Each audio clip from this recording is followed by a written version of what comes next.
पाकिस्तान के लिए मौशी मैदान से अच्छी खबर। पाकिस्तान और IMF के दरमियान स्टाफ लेवल मुआहदा तय पा गया। एग्जीक्यूटिव बोर्ड की मंजूरी के बाद पाकिस्तान को $1.2 अरब मिलेंगे। एलामिये के मुताबिक IMF की मुआवनत से जारी तौसीफ फंड सहूलत के तहत पाकिस्तान का इक़्तिसादी प्रोग्राम बतदरीज इस्तेहकाम और मार्केट एतमाद की बहाली की जानिब गामजन है। मालियाती तवाज़ुन बेहतर, महंगाई काबू में और ज़र मुबादला ज़खायर में इजाफा हुआ है।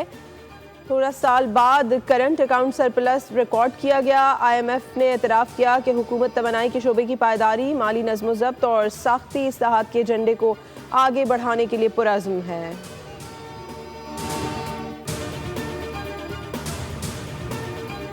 पाकिस्तान स्टॉक मार्केट में कारोबारी हफ्ते के तीसरे रोज भी तेजी। 100 इंडेक्स में 1600 से ज़ायद पॉइंट्स का इजाफा रिकॉर्ड।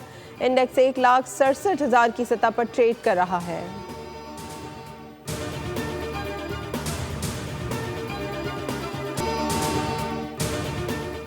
गवर्नर खैबर पख्तूनख्वा आज नौमुंतखब वज़ीर आला सुहेल आफरीदी से हलफ लेंगे। चेयरमैन पाकिस्तान पीपल्स पार्टी बिलावल भुट्टो जरदारी की हिदायत पर गवर्नर खैबर पख्तूनख्वा फैसल करीम कुंडी पेशावर पहुंच गए। हलफ बर्दारी तकरीब गवर्नर हाउस पेशावर में शाम 4 बजे होगी।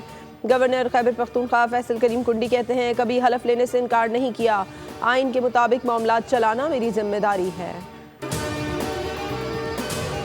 और इंसदाद दहशतगर्दी अदालत में 26 नवंबर जलाओ घिराओ मुकदमे की समाअत। अलीमा खान इंसदाद दहशतगर्दी अदालत में पेश हो गई। अलीमा खान समेत 9 मुल्ज़िमान पर आज फर्द जुर्म आयद होने का इम्कान है।